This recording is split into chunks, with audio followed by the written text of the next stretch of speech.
magazine. He's been with Commentary since 1994. He's the senior editor there. Gabriel Schoenfeld has written for Commentary on a wide range of issues and subjects, including the Vietnam War, issues of terrorism, nuclear proliferation, the Cold War, and certainly issues of anti-Semitism, as well as 20th century German and Russian history. His articles have been published in other leading journals and magazines, including the New York Times, the Wall Street Journal, the Washington Post, the New Republic, and the Atlantic Monthly, as well as others. Gabriel Schoenfeld earned his doctorate degree from Harvard University, and as many of you know who studied the issues, contemporary issues of anti-Semitism, he wrote, I think, a very important book in 2004 called The Return of Anti-Semitism, and I think in a way launched the intellectual inquiry into what's happening in the contemporary context on a very important issue. So it's really a privilege to have you here today.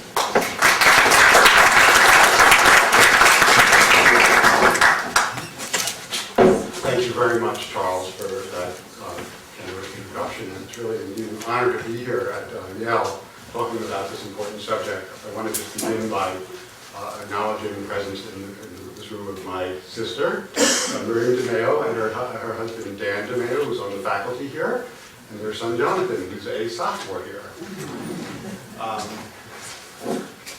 Charles mentioned that I am an editor at Commentary, and I want to use that as a way to begin explaining how I came to write a book about anti-Semitism, which I started working on in 2002. Commentary is published by was at that point published by the American Jewish Committee. It's housed in the offices of the American Jewish Committee. And as I was working in those offices in that building over a decade, I observed as time went by that an ever more stringent set of security measures were being put in place in and around the building. The windows were coated with a laminated glass that, in case of a blast in the street, would not shatter shards on us. Security barriers were placed in the street so that cars could not approach the building. Armed guards and a New York City police officer were at various times stationed in front of the buildings. A device called a man trap that keeps unauthorized people from coming into the building were put in place. Now, in watching all of this, provoked a question in my mind. What is the nature of the threat that people working in the offices of a major American Jewish organization face in this world? And of course, there was a debate going on at that time about resurgent anti-Semitism and whether we were witnessing something new. And one voice in that debate was Leon Wieseltier of the New Republic, the literary editor of the New Republic, who dismissed alarm about resurgent anti-Semitism as what he calls ethnic panic. And I wanted to set out on my own and answer the question what it is that we were facing in New York and indeed around the world. I think it's obvious to anyone who's observing contemporary affairs that there is a resurgent anti-Semitism. And I think it's also obvious that the center of that resurgence is the Islamic world. And in particular, two countries, one Sunni, one Shiite, in the heart of the Islamic world, Saudi Arabia and Iran.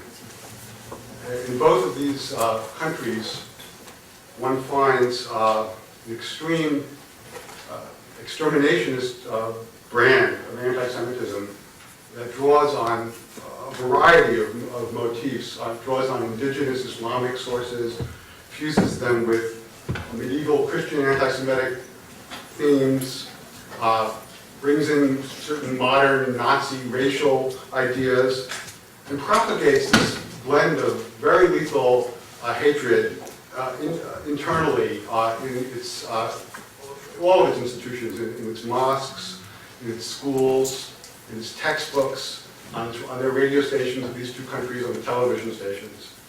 And I just want to give you, before moving on from this material, to give you a flavor of what the kinds of things that are being put into circulation by these countries. This is an account by the Saudi newspaper Al Riyadh, of how Jews, for the festival of Purim, make pastry we call hamantashen. And the ingredient for this is not poppy seeds in their telling of it, but something else. And just a brief paragraph. They explain that, let us examine now how the victim's blood is spilled. For this, a needle-studded barrel is used. This is a kind of barrel about the size of a human body, with extremely sharp needles set in it on all sides. These needles pierce the victim's body from the moment he is placed in the barrel. These needles do the job, and the victim's blood drips from him slowly.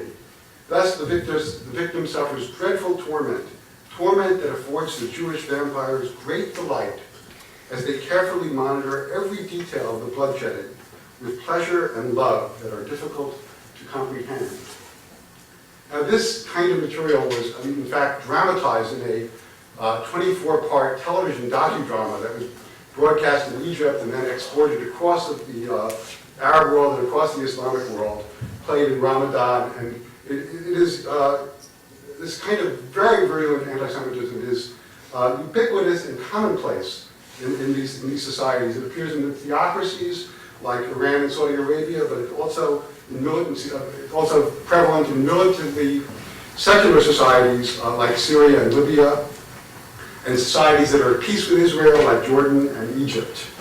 The Palestinian Authority has peddled some of it, so does Hamas, and of course such incitement is one of the prime factors that underpins the phenomenon of suicide bombings, the willingness to die as long as one takes as many of the evil Jews as possible with one to the grave.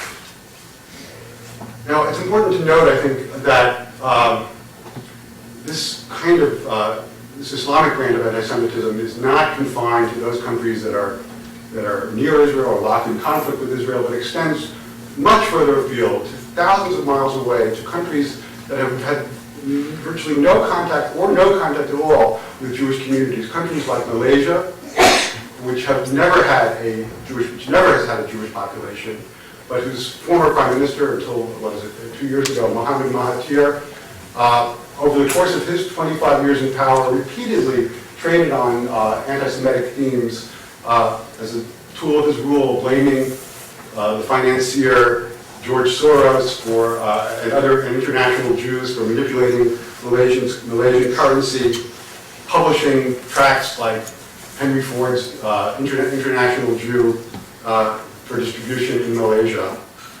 Similarly, Pakistan, which had a small Jewish community that largely fled in 1948, is a country that, by accounts of Western journalists who've been there and some Pakistani intellectuals, where this anti-Semitic thinking is rife, where the population, there's widespread belief that the attacks of September 11th were organized by the American Jewish community to draw the United States into a war with the Taliban, and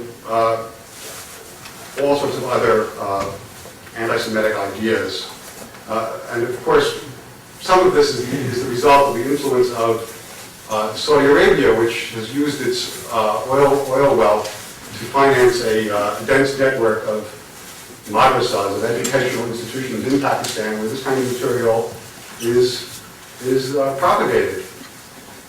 And of course, we saw the most tragic manifestation of this in the case of Daniel Pearl, who was forced to utter his last words before he was beheaded were, "My mother is a Jew, my father is a Jew, I am a Jew." That was the last words of his video.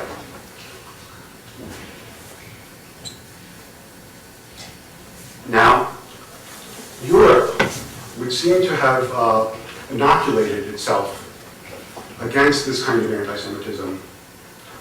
World War II, a war against the Jews, led to the total ruin of Western Europe, parts of Eastern Europe. Along with 6 million Jews, tens of millions of other Europeans, civilians and soldiers, perished in the war that Hitler unleashed against the Jews. And this indeed has served to inoculate Europe to a large degree against this kind of certain kind of anti-Semitism. There is an anti-Semitic right in Europe, but its electoral ambitions have not really amounted to much. The two exceptions to the rule, perhaps, or maybe they're not exceptions because they themselves have not gotten very far, are Jean-Marie Le Pen, the head of France's National Front, who in 2002 managed to force a runoff in the election with Jacques Chirac, which was the high watermark of his career. But he subsequently lost to Chirac in the largest landslide in the French history of the modern French Republic. And his platform, in any case, was more generally xenophobic than anti-Semitic, although it was not certainly free of that, or tinge of that. And then, of course, there's in Austria, there's the case of Jörg Haider, the head of Austria's Freedom Party, who comes directly from a man who comes directly from a Nazi milieu. His fortune is based upon lands that he inherited from his parents, which was confiscated from Jewish families in Austria. And in 1999, he managed to win, his party managed to win 30% of the vote in Austria. And the New York Times at the time editorialized that this represented the possibly the wave of the future. But in fact, the Freedom Party in elections 3 years after that dropped down to 10%.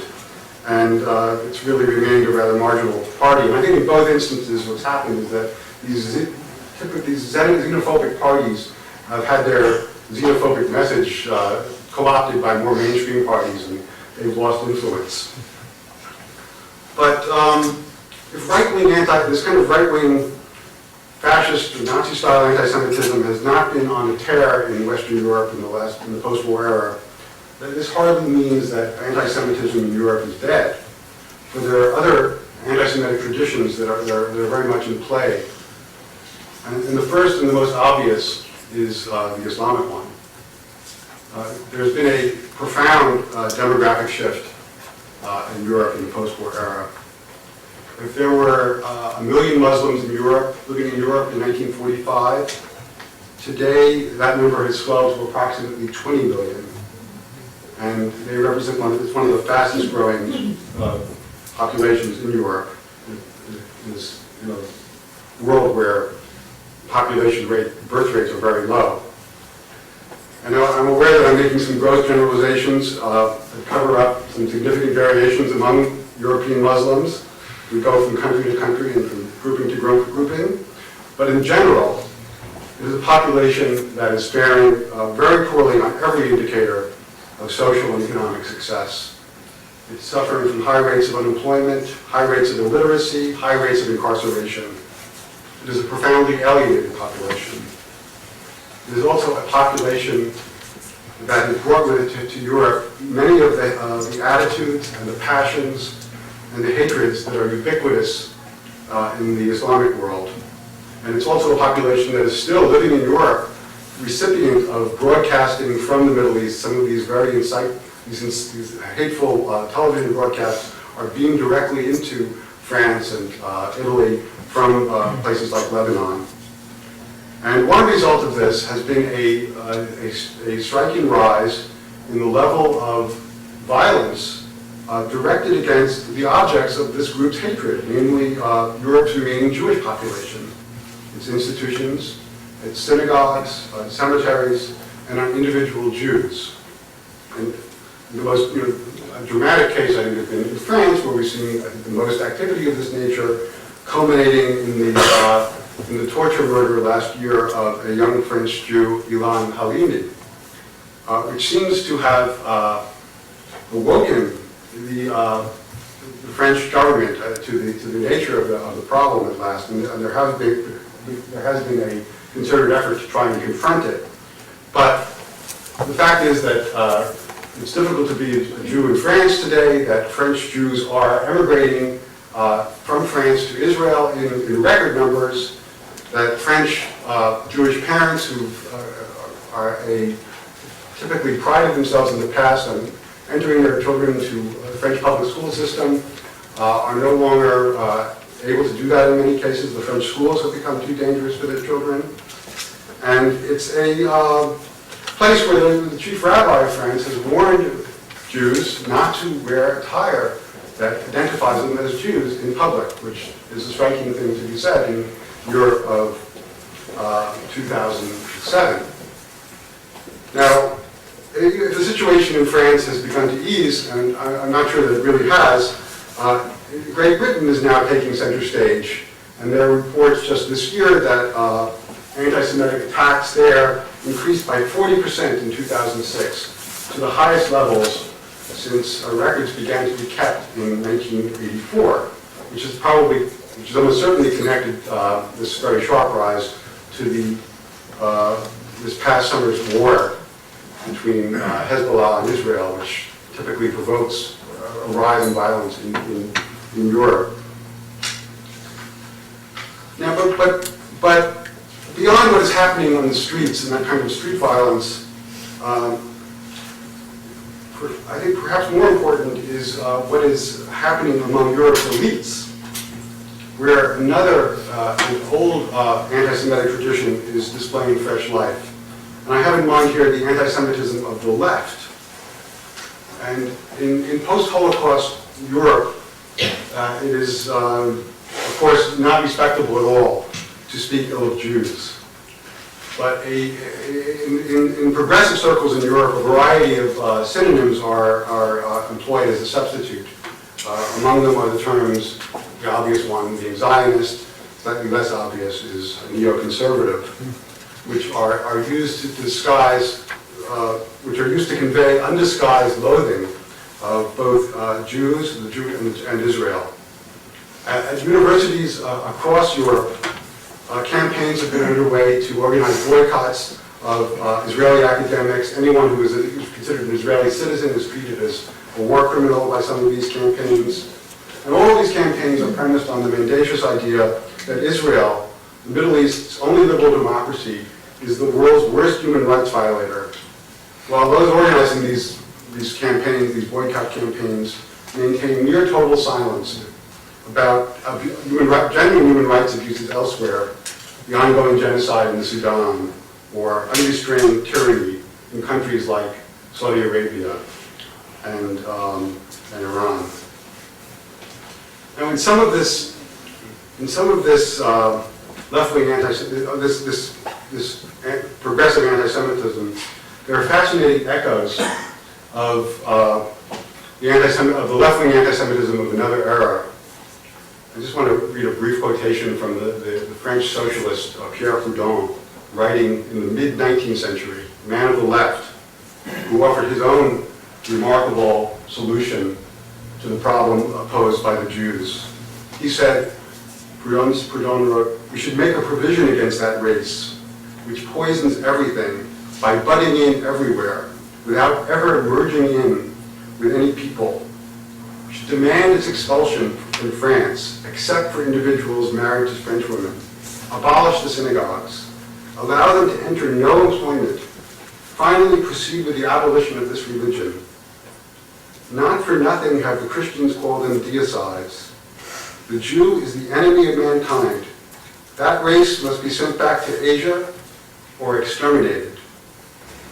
Now, what's astonishing here is not only that Proudhon fully anticipated the solution employed a century later by the Nazis, exterminating the Jews, but also the idea, traceable to the anti-Semitism of the medieval era, that the Jews are the people that poisons everything, the people that poison the wells, the people that are responsible for the Black Plague.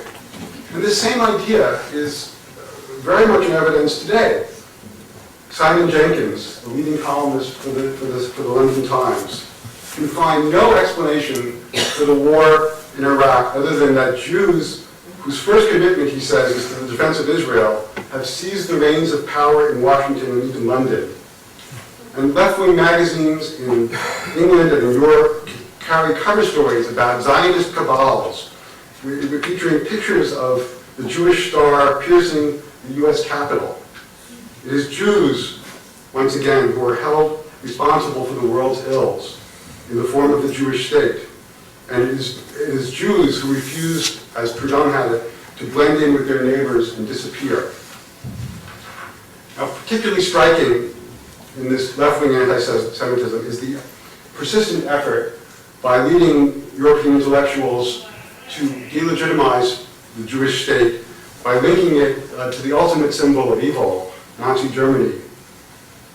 To be sure, this is not an entirely new phenomenon. Back in the early 1980s, Olof Palme, the Swedish Prime Minister, a leading figure on the European left, he was president of the Socialist International, accused Israel of locking up the Palestinians on the West Bank just in the way the Nazis locked up Jews in the Warsaw Ghetto. That caused a huge stir at the time. But what was a shocking novelty in the early 80s is today a commonplace. The Irish poet Tom Paulin has written this poem about Zionist SS gunmen shooting down Palestinian children. José Saramago, a novelist, a Portuguese novelist, in classical anti-Semitic language, says that the Israelis, motivated by the certitude that they are chosen by God, are committing crimes against the Palestinians like those committed by the Nazis at Auschwitz. But of course, all this is a fantasy. There are no gas chambers on the West Bank, and no crematoria, and no genocide is taking place. But the fact is that José Saramago is not a crackpot writing for other crackpots. He is a leading man of letters. He is a Nobel laureate in literature. And the fact that he is giving voice to such ideas is a sign of how far this left-wing anti-Semitism has traveled in Europe. It is also a sign of how some of the most progressive figures on the European stage are actually agents of the most reactionary aspects of the European past. What about the US? Where do we stand in relation to these patterns?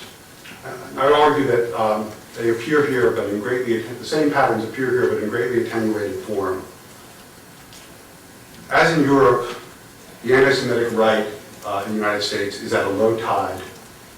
The 1995 Oklahoma City bombing by Timothy McVeigh discredited the message of all these fringe movements and brought them all under unprecedented police scrutiny. Groups like the Aryan Nation and the militia have been under tremendous pressure, and their memberships are down, and they don't play much of a role, although of course any lone crackpot can do a lot of damage. Conservative intellectuals who have flirted with anti-Semitism have been drummed out of the conservative movement. Just to name two more prominent ones. Jude Wanniski was a distinguished member of the Wall Street Journal editorial board, but then began to write, not in the journal, but elsewhere, papers in defense of the anti-Semitic pronouncements of Louis Farrakhan. And he was let go from the journal, and the next thing one knew, he was really a crackpot writing for a website, and that was the extent of his influence. Joseph Sobran, who was a columnist for William Buckley's National Review, a leading conservative magazine, also began at some point, I believe in the 70s, writing a series of truly outrageous anti-Semitic articles, not in National Review, but elsewhere. And he was forced off of the masthead of National Review by Bill Buckley, and is now, as seen, consorting with the folks at the Institute for Historical Review, which is a Holocaust denial outfit operating in California. So he has also been moved to the far margins. When various fundamentalist Christian leaders like Pat Robertson have given voice to anti-Semitic ideas, they have come in for vociferous criticism from across the spectrum. Anti-Semitic politicians on the right have not gotten very far at all. David Duke in 1991, perhaps the leading exception, he managed to get 30% of the vote in a Louisiana gubernatorial election, but it's been downhill for him ever since. He had a fraud conviction, served time in prison, and he has surfaced most recently, not surprisingly, at the Holocaust Denial Convention in Tehran late last year. Pat Buchanan, who has flirted with anti-Semitism repeatedly over the years. His various presidential runs amounted to nothing on both the Republican line and the populist line, running in 2000 as a populist, and not really making much of his anti-Semitic ideas along the way, incidentally. He did not prove to be very popular. He received 0.04% of the popular vote. So if the right-wing anti-Semitism is not flourishing, the other traditions are doing slightly better. As in Europe, we have our own indigenous and Islamic anti-Semitism. We have some 2 to 4 million Muslims in the United States. Perhaps 3/4 of them are immigrants. This is a population that is much better integrated into American life than is the case in Europe, and much more prosperous and thriving. But still, there are elements in this population that are publishing blatantly anti-Semitic material. The Arab Voice, one of their major newspapers, has republished Protocols of the Elders of Zion.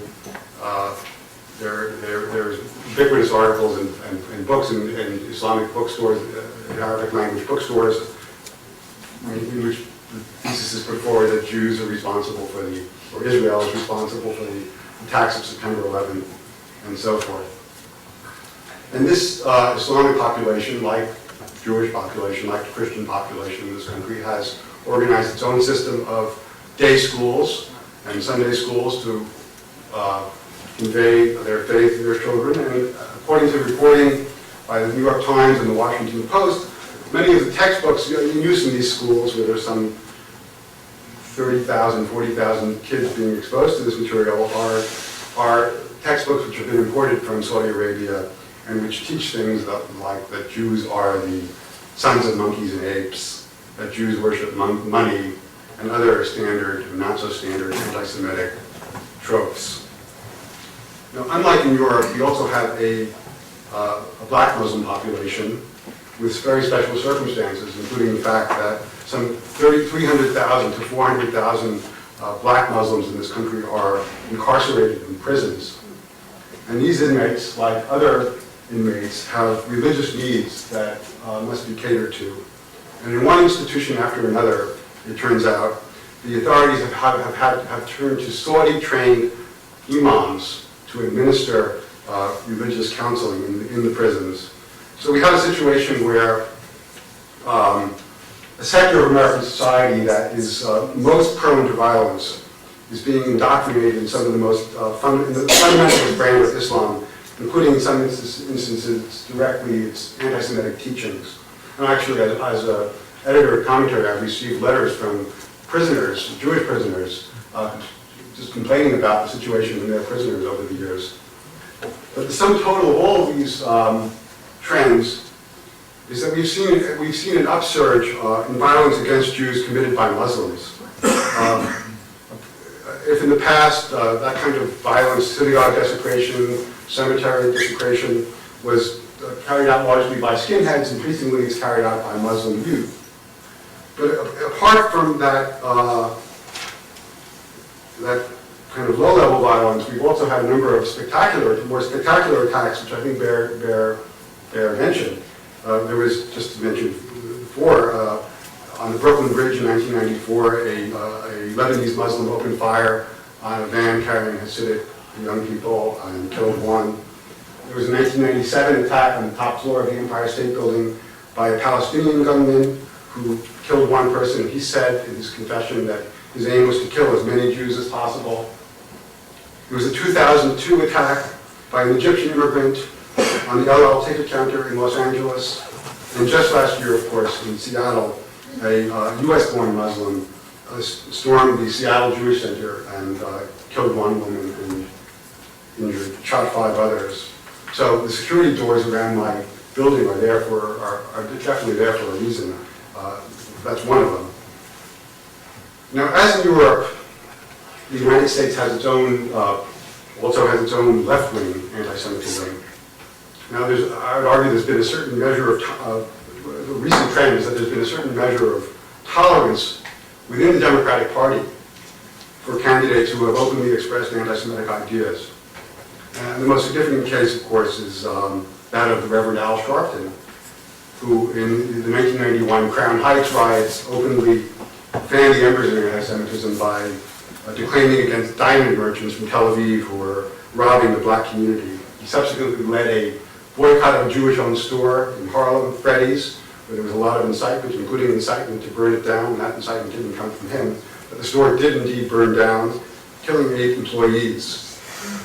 Now, the media and the leading Democrats who avidly court his support make absolutely no mention of this. He participates in the debates as an equal. In fact, he is the one who's allowed to lecture other candidates on race relations. And his whole history of anti-Semitic pronouncements has become a taboo subject in the party and in the media itself. Now, as in Europe, much of this left-wing anti-Semitism can also be found in universities. We saw this particularly when the Second Intifada was at its height, that there were demonstrations on campuses across the country in which placards were held up, in which the Jewish star was equated with the Nazi swastika, placards bearing pictures of dead babies labeled slaughtered according to kosher rites were visible. But beyond these, again, street-level activities, there have been activity in the elite faculties as well, including in the Ivy League faculties, where there has been a movement, somewhat now in abeyance, to single out Israel as the world's worst human rights violator, and as the only country that institutions like Yale, MIT, Harvard should divest their stocks from. And as I say, this campaign is, I think it's not done all that well. I don't hear that much about it right now, but the universities have now given birth to another controversy in which 2 leading political scientists, John Mearsheimer of the University of Chicago and Stephen Walt of the Kennedy School at Harvard, have published this paper about the undue influence of the Israel lobby.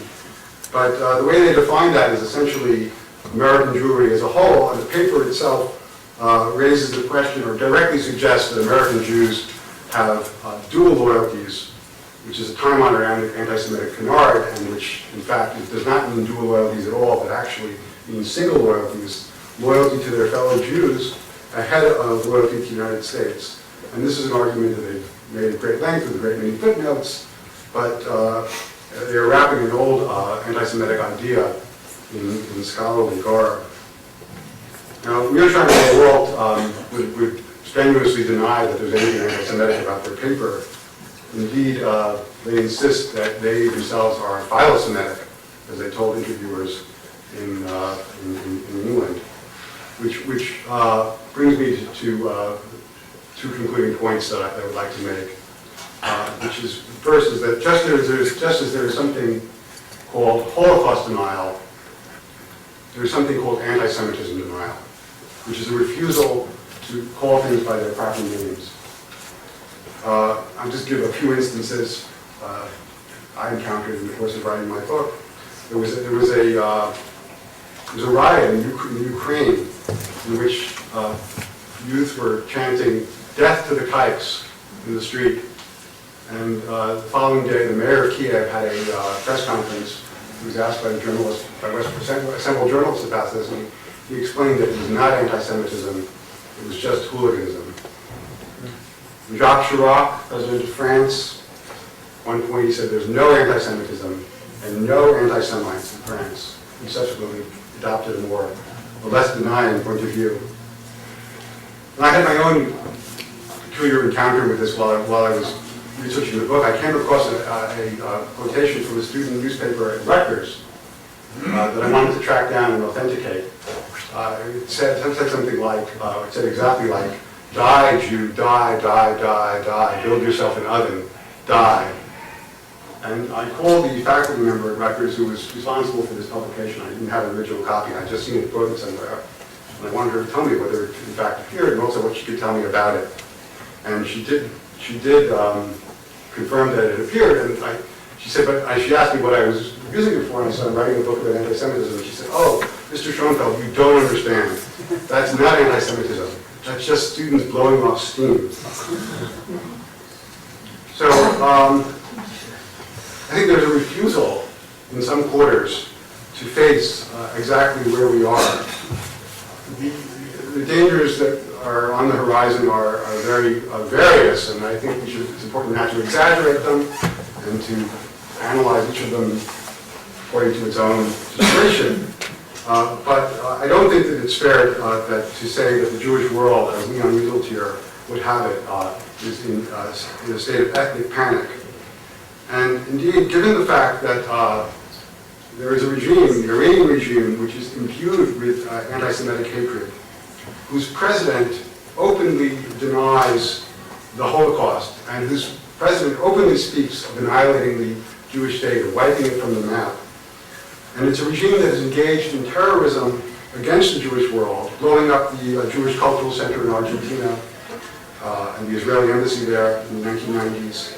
And a regime now intent on acquiring nuclear weapons, and according to best intelligence estimates, is 2 or 3 years away from actually acquiring such weapons. Comparisons, in some respects, to the dangers faced by the Jews in the 1930s are not completely out of order. And thank you for your attention.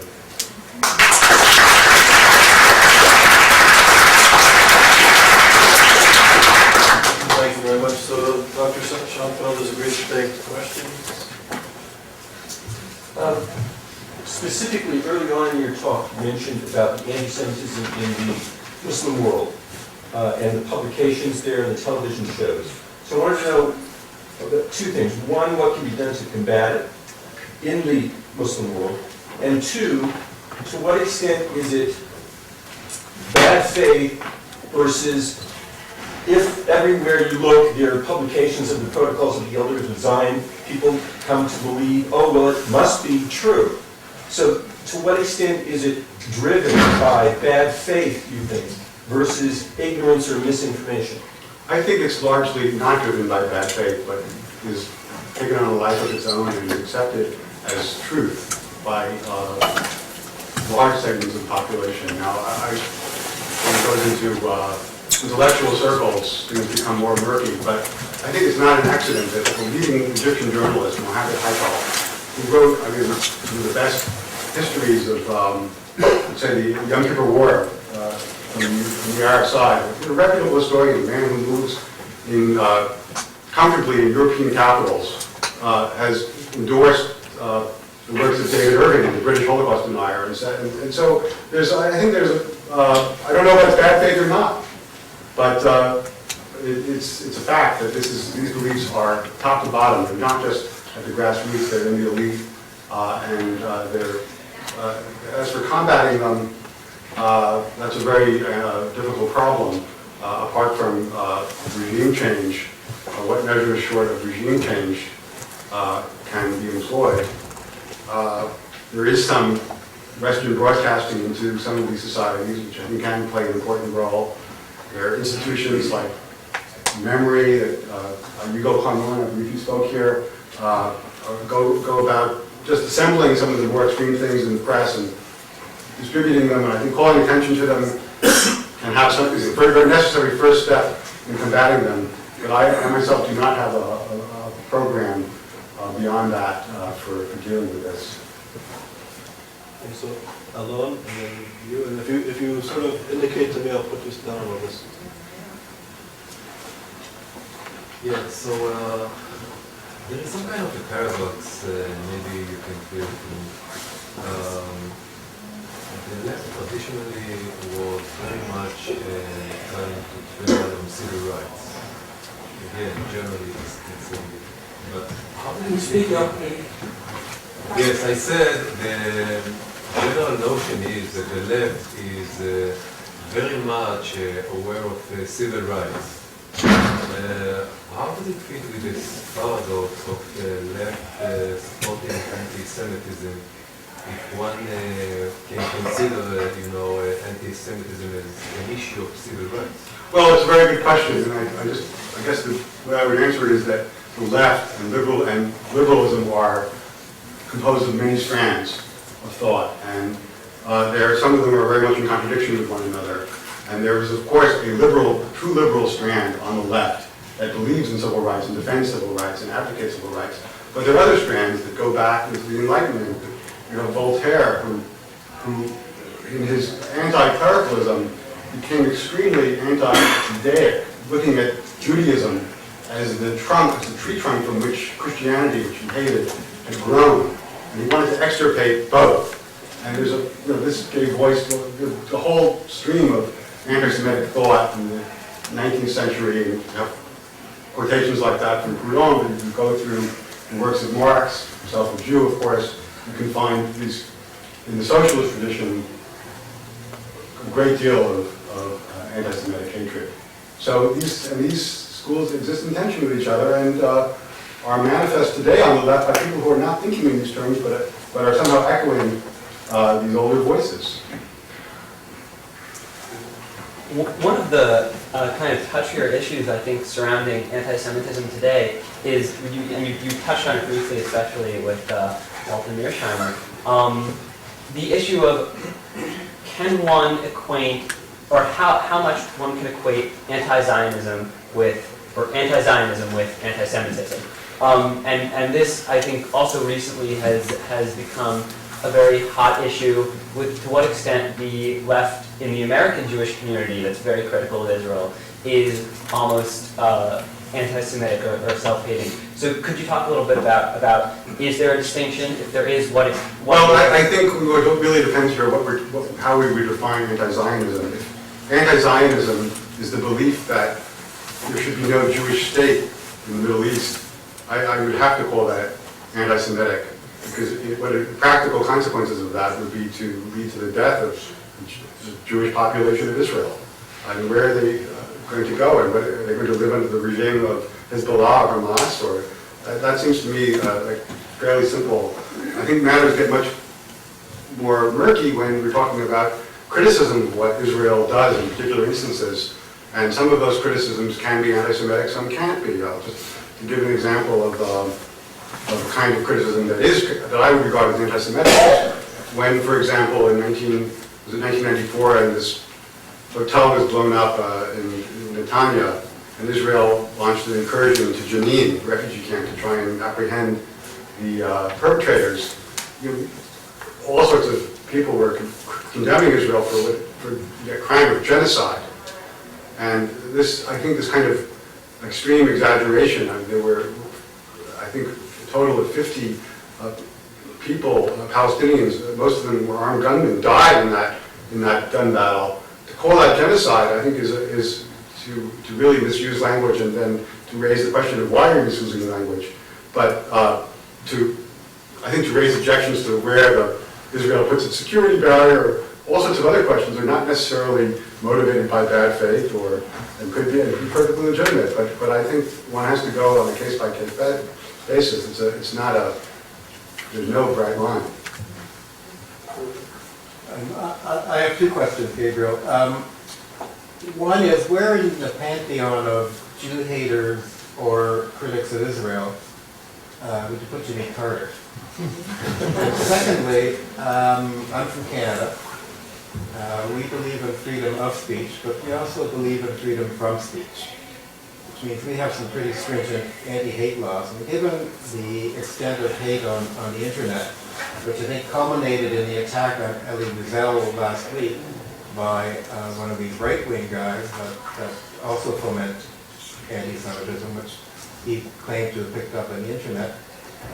What recommendations, as an American, I understand how sensitive you are about the First Amendment, would you make about use of media, particularly the internet, in fomenting violence against a specific group? Both excellent questions. Jimmy Carter is an interesting case, and he just published this very controversial book, which we all have been hearing about, and he's both at Brandeis.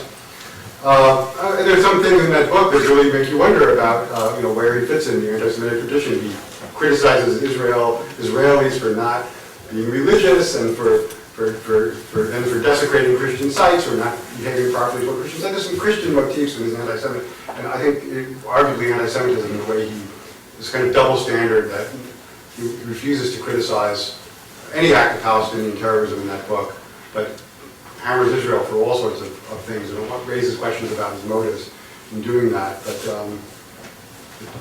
I can't go deeper into his psyche than that, and I haven't read his book, so I'm just relying on reviews, including an excellent one that we published in the February issue of Commentary.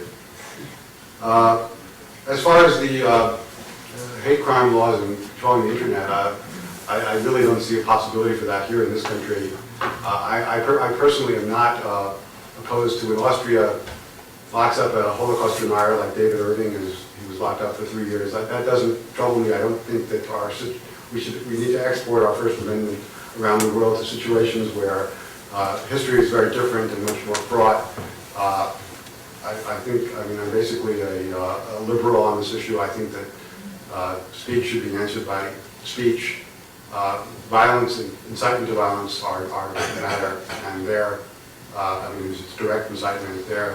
Otherwise, that do allow for intervention. But there's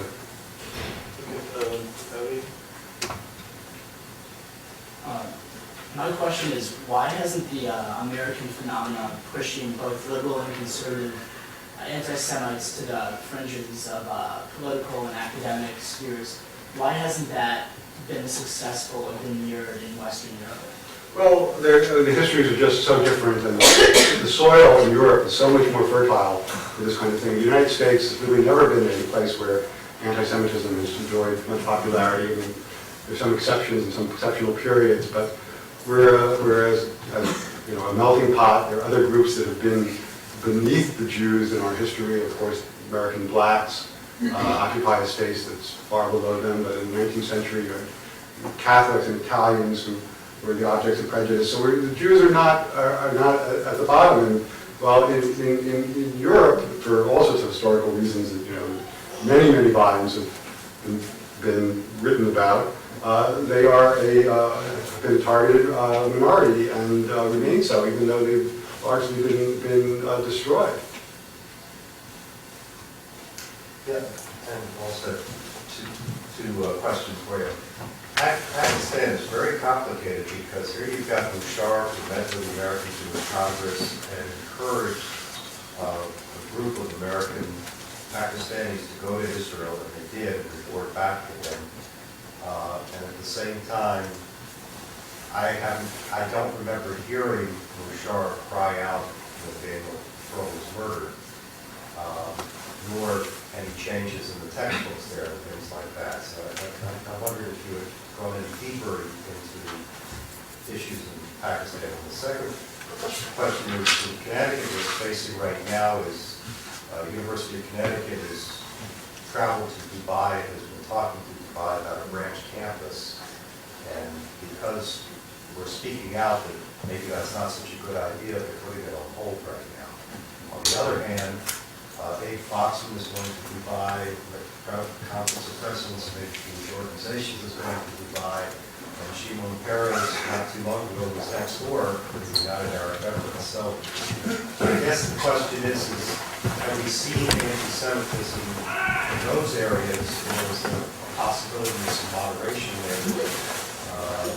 Politics might actually be a little more open. I don't have really much more additional insight into the situation in Pakistan. One caveat that I have one of my 3 daughters, all of them in the past attended public schools in New York where there were large Pakistani populations. And all of my children reported various episodes of blatantly anti-Semitic pronouncements by fellow students and teachers and parents of those students. So I think this is just a very poor immigrant community, but these ideas are prevalent, are quite prevalent. It's not just media reports. I've seen this with my own. I've heard this with my own ears from my children. The Gulf states. I mean, they're small, and I think they're in various ways they're easier states to modernize. They have the resources, and I think there is more. I mean, there is more hope for them. that they were going to move away from these radical ideas. They have a strong interest in combating Islamic terrorism, which thrives on this kind of hatred and in fact is organized around it. So I think, I don't know the specifics of what your school is organizing, but I'm not for closing all doors, and I think there has to be a process of influence at work in dealing with these countries.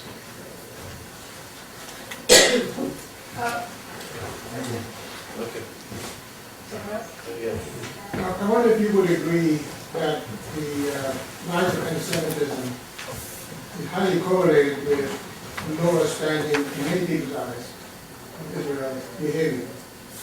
If you agree with that, I wonder if you would think the U.S. situation first. If the fact that the Jewish leadership in the United States, I'm not going to go with this,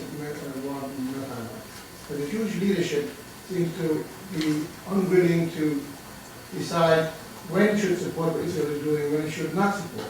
You should say yourself, sometimes they do good things, sometimes not so good things. We all agree on that. But the Jewish leadership doesn't differentiate. The word black and white is almost like Bush saying either for us or against us. That word is not like that. The word is gray, not black and white. So the question I have is, in Israel, people do object to certain things that Israel is doing, others do not object. But in the U.S., you don't get that in the leadership. And I think that's what leads to the kind of anti-Jewish feeling among many people that we are, in fact, monolithically in favor of Israel, no matter what they do. Well, I'm not sure. I mean, I think, I'm not sure how true that picture is. There's some elements of truth in it, but having worked closely with people in a major Jewish organization, I'm not affiliated with that organization, but I've seen them up close.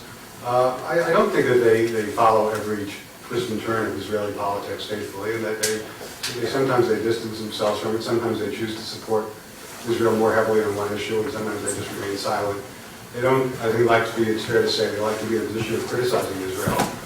That's not what they see their role as doing, but they don't defend everything Israel does slavishly. And I don't think, in the final analysis, that what the Jewish American organizations do or don't do is what's promoting this anti-Semitism. I think I see it much more as a rational phenomenon that has roots in all sorts of resentments and hatreds that are not susceptible to change. But I also think that the first part of your question is relevant in that when Israel was much stronger and had unquestioned superiority in the Middle East, when it was after the 67 war, we didn't see very much of this.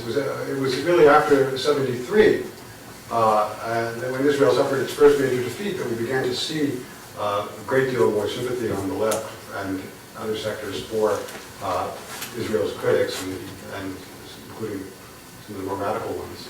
You see it only as a military superiority? Well, its entire sense of Iran is also eroded. It's not. I think it's become. It's not a fashionable country to support.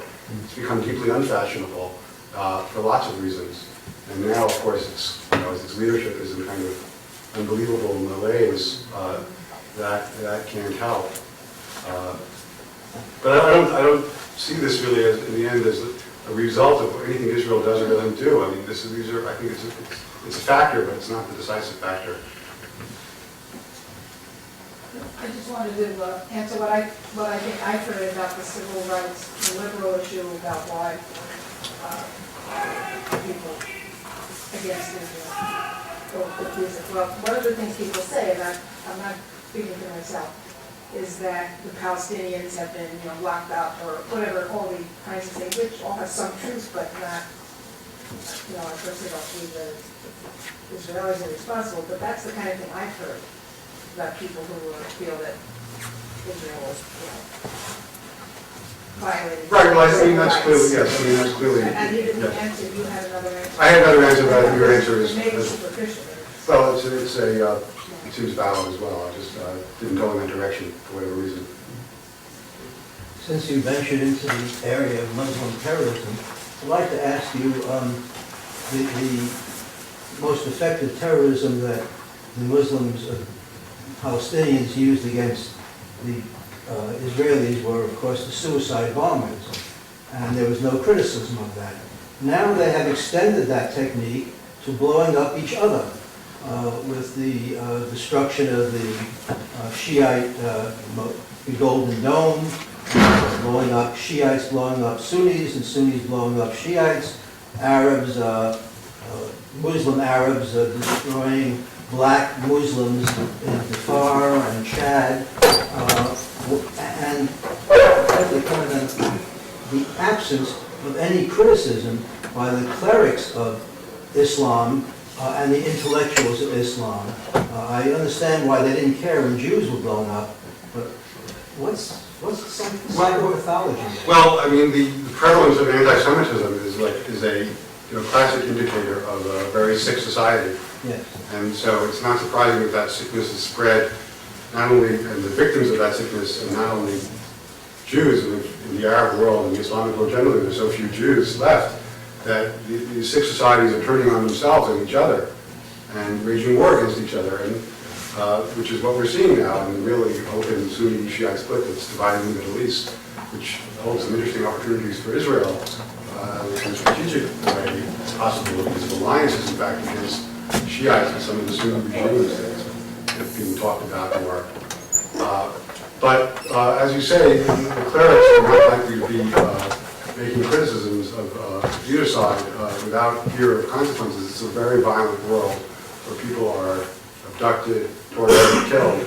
So it's risky to raise one's voice against many things in these tyrannical societies. Yeah, I guess I found your account of the right's renunciation of anti-Semitic elements a little bit unconvincing, and I'm thinking, somebody like Pat Buchanan has sort of received the Sister Soldier treatment from the right. There are a lot of people who didn't get the memo, like MSNBC and his 50,000 subscribers to his magazine and Reagan Books or whoever publishes his books. And just to compare him with somebody like Al Sharpton, I would say they're equally corrosive and divisive figures, but I'd also say they occupy equally sort of unmarginalized or not marginalized enough kind of positions. If you look at their electoral success, I think Pat Buchanan did a heck of a lot better in 1992 than Al Sharpton ever did. He maxed out about 15% in South Carolina. So, I mean, if you're using that as a rubric. So I just thought your account of the right was just a little bit Pollyannish. And I think kind of long-term, I mean, isn't maybe the long-term threat from the right still the more dangerous? First of all, all your remarks about what I said seem on target. I really was talking about the electoral prospects of Buchanan, but I do agree with you that he's not been marginalized. He's accepted in these mainstream places. Certainly not accepted in the Republican Party, though, because he's left the party and he's a liability for the party. But he is a part of the mainstream media culture.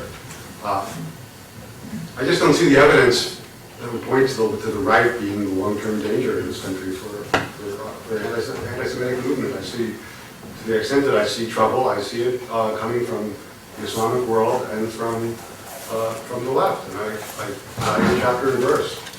I think Walt and Mearsheimer represent an interesting new twist because they're not on the left. They're really centrist, realist type. So it's a kind of emergence of this kind of dangerous current right in the very center of the establishment. I don't think I don't know if you would call that the right or not, but it seems to me just dead center. To what extent do you think anti-Semitism in the Arab world or the Middle East in general, the Islamic world, is sort of a function of a resurgence in pan-Arabism, maybe as an attempt to sort of unite what are currently divided forces?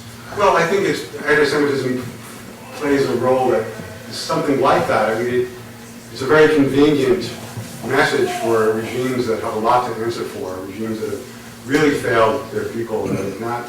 If you read the Arab Human Development Report, the successive Arab Human Development Reports, these are documents produced by the United Nations. by Arab intellectuals that appraise Arab societies and compare them to other societies. I mean, these are really societies in horrific condition. And I mean, low rates of illiteracy. I mean, I think the combined Arab GDP, including petroleum, is less than the annual GDP of Spain, one European country.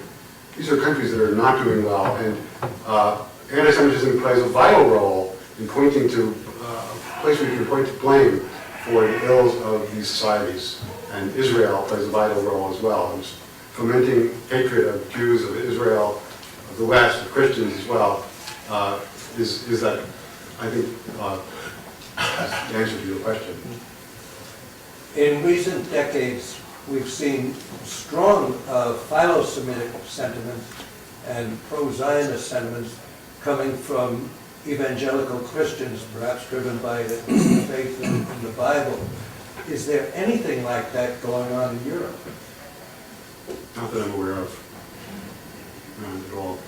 I really don't, I don't know. I mean, I think it would be right to point out that that the Catholic Church in Europe and generally around the world has made huge strides in trying to reconcile with Judaism and Jews in Israel over the last 30 years, 50 years.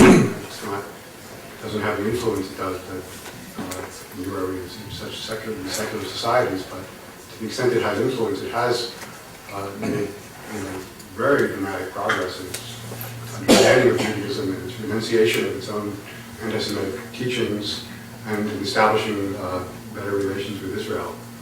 So there is a kind of counterpart, I suppose. Will? So far, thank you very much for your comments today, and I really agree with basically everything I've heard you say. But nonetheless, I feel like there's something missing still. And we've heard a lot of the historical, political roots of anti-Semitism and the different strains, left and right, Islamic and secular.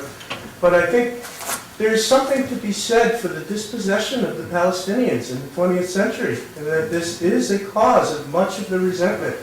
The creation of the State of Israel was by force of arms. The Arabs were not represented when Israel was declared. And the Arab states today, supposedly, will make peace. They have agreed to a lot of the things, the UN resolutions, basically the Camp David framework for peace. And I wonder if, you could address that at all. Well, I'll try to. I think there's some truth to that the plight of the Palestinians has, and the territorial conflict that provoked by Israel's creation undoubtedly has a dimension that is free from all these other things, but it's very tangled in, and it's very hard to disentangle what it is. But I would also point out that many of these currents preceded the formation of the State of Israel, that the Arab states were aligned with Nazi Germany, and that during the war that Iraq was, and that there were the Mufti of Jerusalem, and that these Nazi racialist anti-Semitism was very prevalent in the Arab world prior to the establishment of the State of Israel, that these ideas were cultivated before and were growing long before Israel was attacked in 1967 and came into possession of the West Bank and Gaza, and that I don't agree with that the Arab states at this point are willing and ready to make peace with Israel in terms that responsible Israel. Jimmy Carter says so in his book.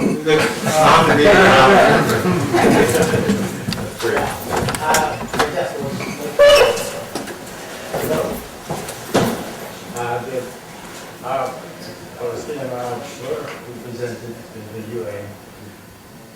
Not the true, all the Arab states were represented in the UN. And in addition to that, a larger number of Jews were dispossessed in the Arab countries. Then the Palestinian Arabs were dispossessed from their places in the land of Israel.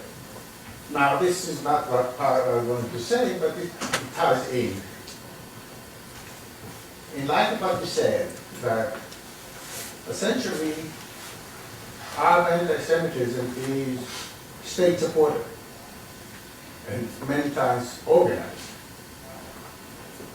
What is the sense of let's say, the future value of peace negotiations on these grounds? Is it really sincere attempt or effort by the Arab state or elements, or is it just an exercise in gaining a better position for the future?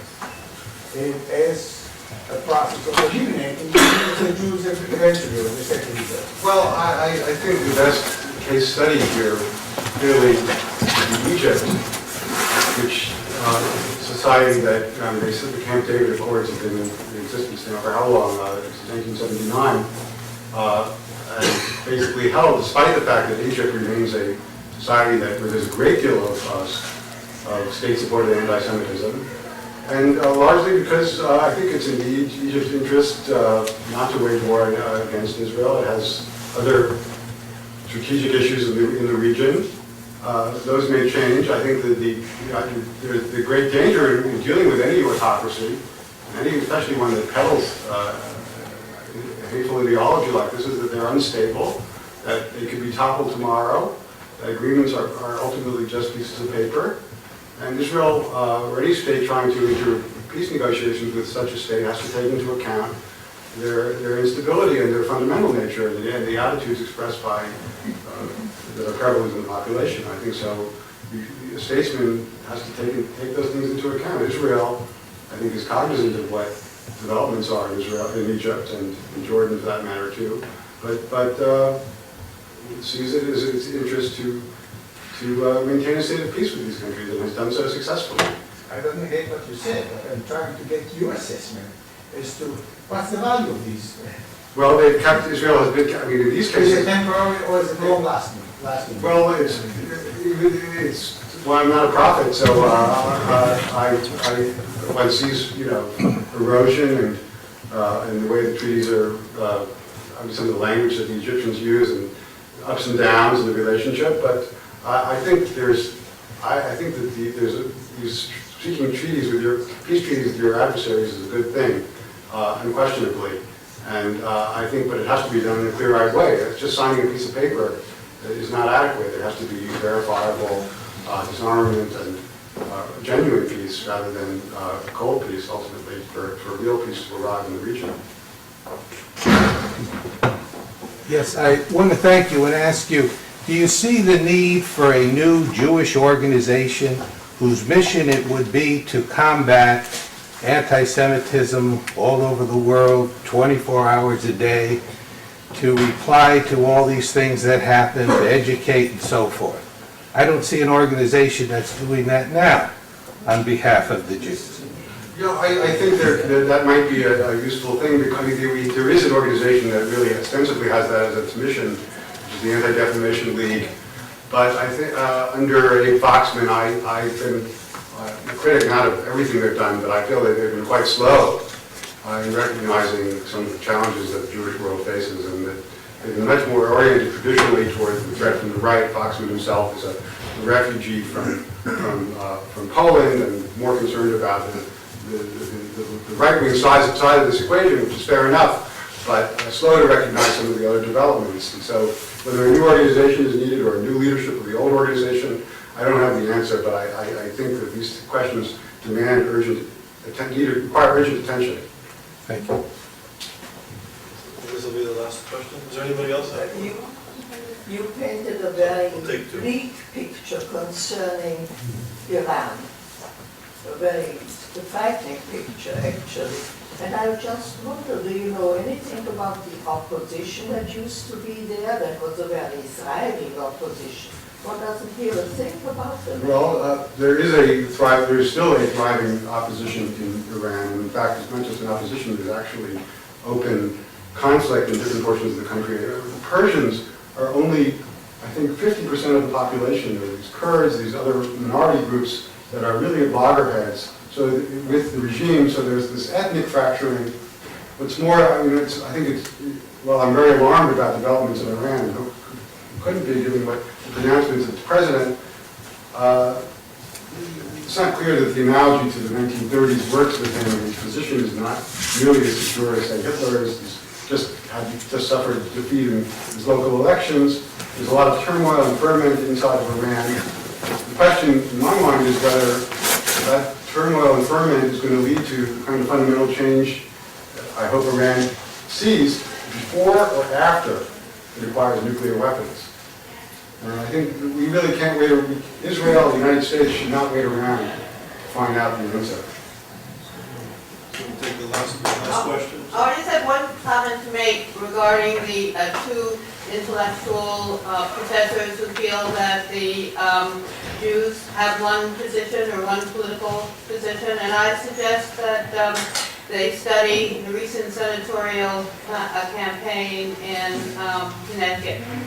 I think that that really reflects some sincere and serious divisions in political points of view.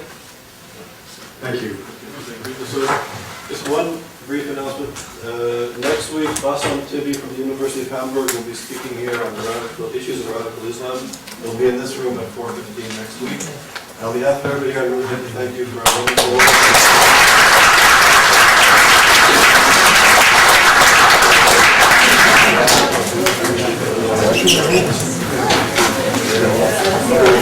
work.